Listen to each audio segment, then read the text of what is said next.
Hi, grandkids. Here we are, chapter 4. I hope you're enjoying this book. I gathered my family around me, and told them about the big change that had taken place in our lives. It's certain now, I said. Oh, I wish you could have been out there with me. It was the funniest thing. Kaiser just read the paper, handed it back to me, climbed up on his roan, and rode off. He didn't say more than 20 words. What words did he say? Asked Romy. He wished us luck. Is that all? No. And then he said the price of freedom comes mighty dear sometimes. What freedom? Romy, I don't know. Any freedom. I suppose he was talking about my freedom. All freedom. He didn't know what he was talking about. He just said that. He was looking at me, murmured Devola. I saw him. He still wants to marry me. Oh, his house is so big and nice. If Roy Luther was to let me marry Kaiser, we all could live in his house. He has hot water all the time. I just love hot water. Imogene thrust her hand inside one of her fruit jars, withdrew 2 paper dolls, and carefully tore their heads off. Romy laid his hand on my arm and leaned to look deep in my eyes. So now we're free. But what does it mean? I still don't know what it means we're supposed to do. Have you thought of your idea yet? Yes, I answered, and brought out the plant book and instructed them to gather around, and we studied it. Imogene said the foxglove plant was, with its delicately flared blossoms, varying in color from white to deep rose and purple, was rightly named. That one time while she was out in the forest alone, she had seen a red fox prancing around with a pair of them on. Devola said, with what's digitalis? And Romy grabbed the book around and said, we just read what it was. It's the drug they get from foxglove. Can you remember anything, Devola? We're done with foxglove. Now we're on ginseng. You see the picture of this plant? This is ginseng. Now, when we go out looking for plants, this is what we should look for, the hardest, because it brings the most money. It grows in the shade, mostly under hickory and beech and maple trees. A good root of this comes out of the ground in the shape of a man.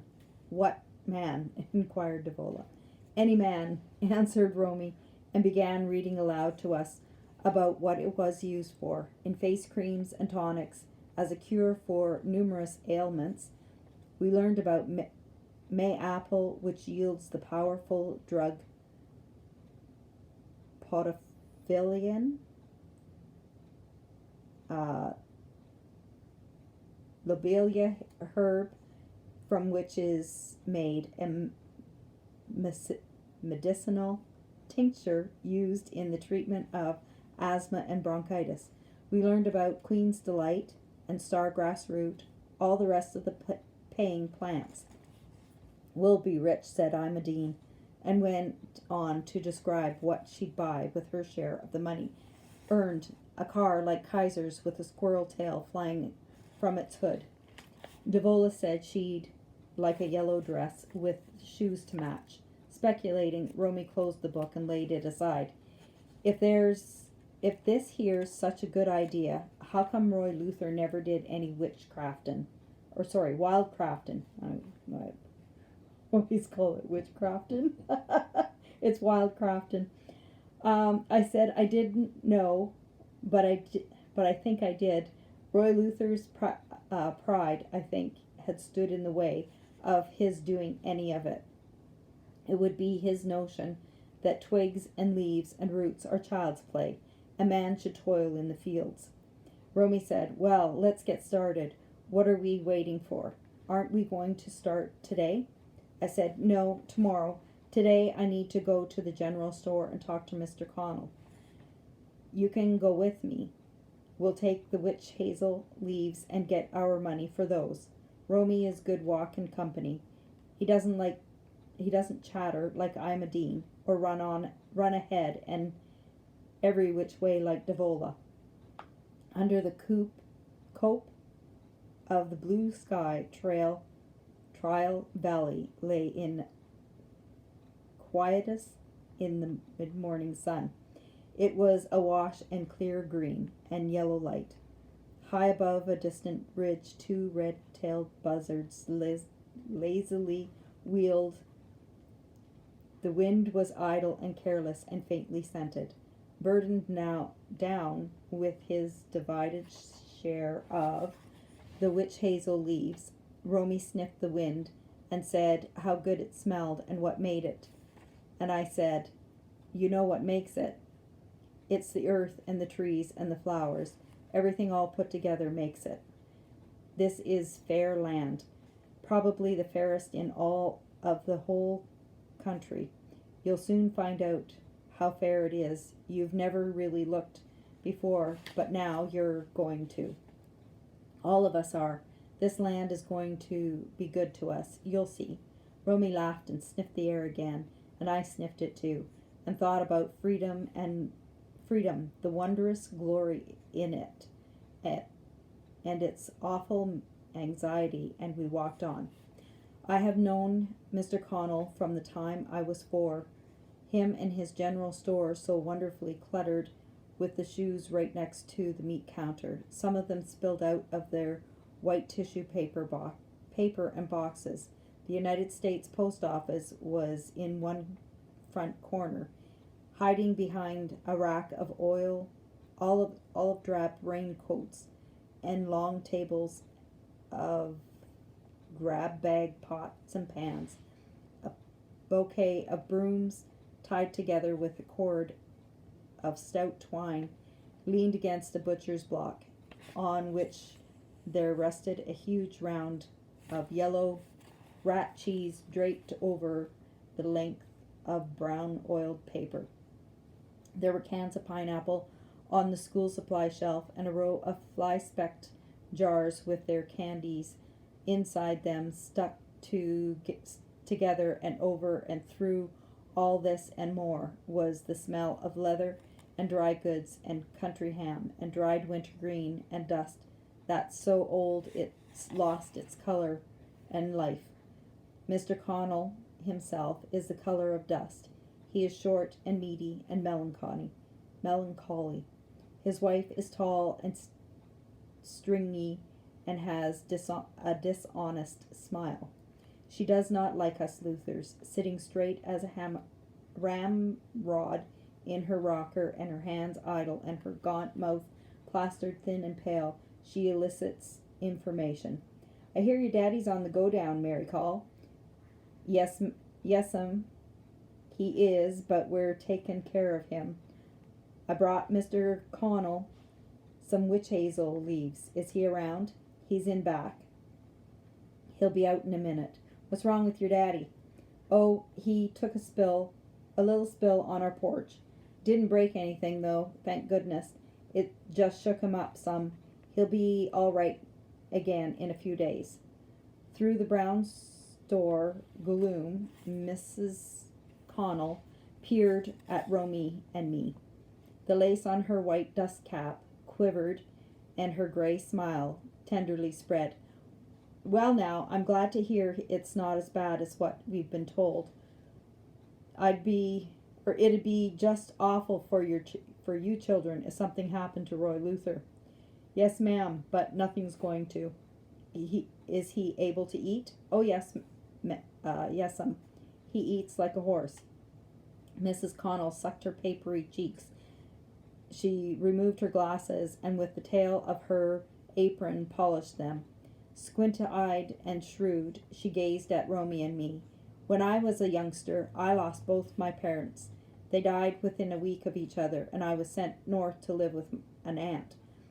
I didn't have an easy time of it. It's terrible to be orphaned. Yes'm. My aunt was old and cranky. When I did something she thought was bad, she'd force me to swallow a teaspoon of raw quinine and send me to bed without supper. Romy moved to stand closer to me. His eyes on Mrs. Connell's face were solemn. She must have been a mean old lady. If I had been you, I would have run away. I'm glad we haven't got any kin. I'd kill anybody that tried to make any of us swallow raw quinine. But nobody's ever going to. If anything was to happen to Roy Luther, it's not going to. But if it ever was to, we just keep on living like we're living. Maybe even better. We've got it all figured out just how. I said, "Oh, hush, Romy." And he darted a glance at me and pressed his lips and turned and stared at the row of candy jars. Mrs. Connell returned her glasses to her face. She put her hands to her lap and resumed her rocking. Behind the polished panes of the glass and her eyes were a soft light blue, oddly alight. Came her colorless smile again, and her voice was so quiet and somehow with little flecks of pleasure and satisfaction in it, running on and on and on. "Romy, you shouldn't say like that nothing bad is going to happen to Roy Luther. That's for God and God alone to decide. If it's His will, it will happen, and no power on earth can stop it. We go when God calls us, and if it's Roy Luther's time, he'll go, and you should be preparing yourself for it. And it's just foolish for you to stand there and say, if anything happens to your daddy, you'll keep on living together out there even better than you are now. You couldn't. It would be impossible. I, for one, wouldn't want to see you even try it. There are institutions for people like you. So often have I said to Roy Luther that he should lower his pride a little and accept Christian help with you children. Well, like it or not, this may be just around the corner now." I said, "No, it isn't." Mrs. Connell inclined her head and with a finger aimlessly traced the printed flower pattern on her apron. "Oh, now, Mary Call, I know your daddy's a lot worse off than you're letting on to me. Kaiser Pease was in here yesterday and told me how bad off he was. You shouldn't deceive yourself so. In the end, it will just be twice as hard.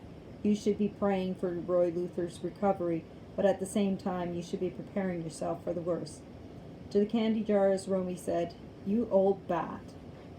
I heard it, and so did Mrs. Connell, but she pretended like she hadn't. She continued to sit there rocking and smiling, and in a minute Mr. Connell came in from the back and took the witch hazel leaves from us and weighed them and paid us.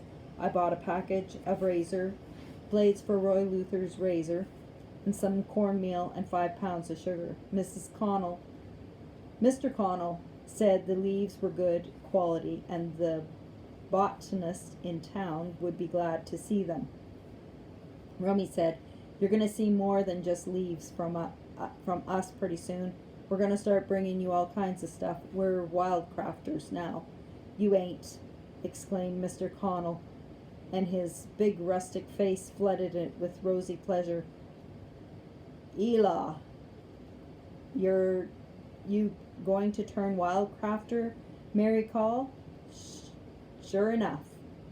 "Yes, sir," I said, "sure enough, and so I need to know the prices you and the botanist will pay, and should we look for everything or just some things?" "Oh, look for everything," crowed Mr. Connell, and hopped over to the wall and yanked down a price list from the hook. "But right now it's the time for leaves. Boneset and deer's tongue and catnip and winter green, and of course the witch hazel.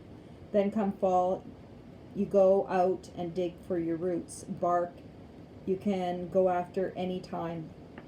Look a here, you see this? Ginseng is bringing $30 a pound right now. $30 a pound, Mary Call. And ain't either old Joshua or Sugar Boy, neither one has been prospected for years. Your mama was the last one to do it. Folks around here never done anything more than just piddle diddle with Crafton. You got a book, Mary Call? Yes, sir, we've got a book. If you didn't have, I was going to loan you mine, said Mr. Connell, and followed Romy and me outside. Where are you going to start, Mary Call? Maybe on Sugar Boy, I said. Mr. Connell propped himself up against a fuel drum. Well, it's all out there. All you got to do is find it. But don't start out blind now. Study your book first and don't be in too big a hurry. What's out there will keep. It ain't as if we had a lot of city kids piling in here on us every weekend, ripping the place apart like up in Virginia and Pennsylvania. We got this whole free, wide country to ourselves. And keep your eyes peeled out there. Don't go sucking on any roots. Some of them are deadly poison. And keep a sharp lookout for snakes. They aren't poisonous. They aren't supposed to be any poisonous ones in this part of the state, but you never know, Romy said. If any snakes tried to bother us, he'd kick them in their behinds. Mr. Connell threw back his head and laughed. Going home, I told Romy that if he wasn't careful, he'd get his mouth cleaned out with laundry soap. Telling Mr. Connell you were going to kick snakes in their behinds and calling Mrs. Connell an old bat. That wasn't a bit nice. She's not nice, retorted Romy with a thunderous look. Saying there are institutions for people like us. I'd like to put her in an institution, old bat. All right, that's enough now, Romy. Saying we should be praying for Roy Luther, but preparing ourselves for the worst. She's hoping he'll die. That's what she's praying for, the old bat. Romy, what? Forget it. Just forget it. We've got other things to think about. All right, but Mary Call. Yes, Romy? What if he does die? What will we do then? I said, we'll hide it. We won't tell anybody. Romy said, oh, I see. And that's the end of chapter 4.